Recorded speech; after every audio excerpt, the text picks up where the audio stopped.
I want to move on to as much as I have problems with Joe Biden in this moment, I have to play this next clip so people can clearly understand that there is nothing in this country quite like the threat of the Republican Party. And I don't even like the Democrats like that.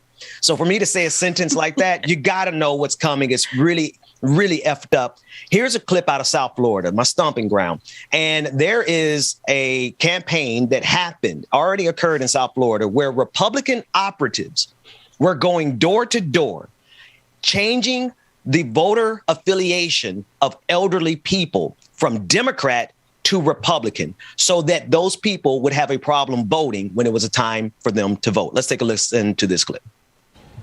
Nicole, we do know that Miami-Dade prosecutors are now looking into some of the cases. The governor weighed in today. One of those seniors, all lifelong Democrats, her name's Maria. She lives in this place. Thanks to her, we get our very first look at least one of the people who were knocking on the doors. Maria took photos of the woman at her door last summer, said she was updating voter registrations. The ID had her name, worker number 56, and a QR code that connects to the Republican Party of Florida website. Maria's story matches the others we've collected. Came to my door and they asked if I was interested in voting. Armando, Ernesto, Juan. And then sent me to the Republican Party.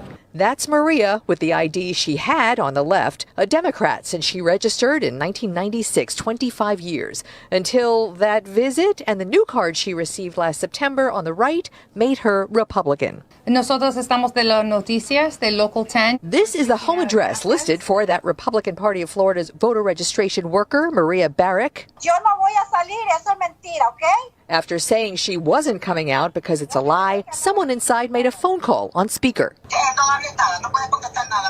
The advice? Don't talk to them. But then Barrick's daughter gave us a name of an organizer to call. She's the only person who got everybody involved in this situation, involved in thinking in this situation. She worked directly with the company.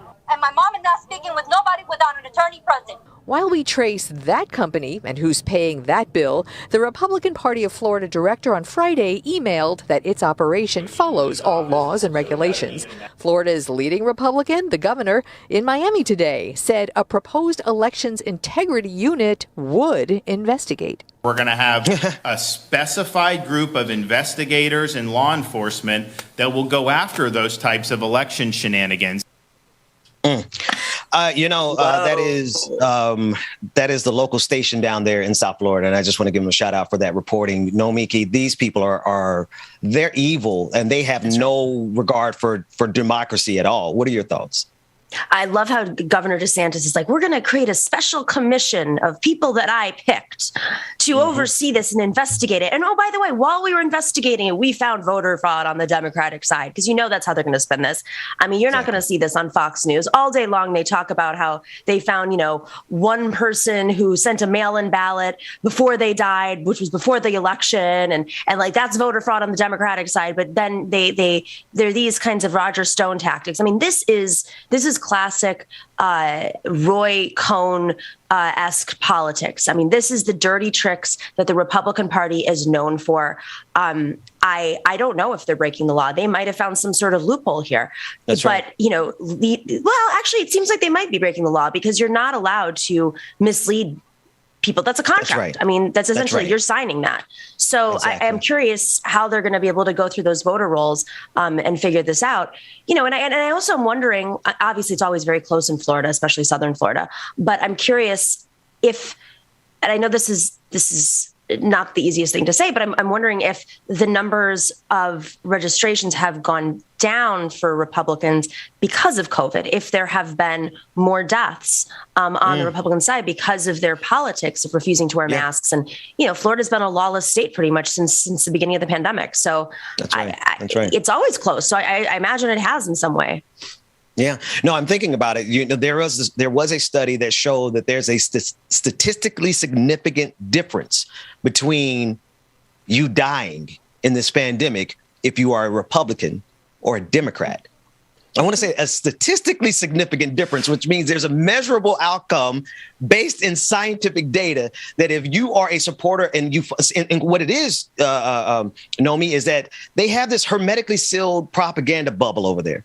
And I never really thought that bubble would be so tight that they would die. They would be willing to die for their propaganda. And so I think your theory might be right.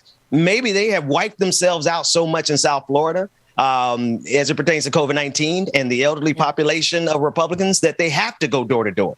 And then I would go one step further. I don't even think they would care. I think that they would do this anyway because they don't see democracy as an actual institution that's to be respected. They see democracy as something that needs to be overthrown. And you know what?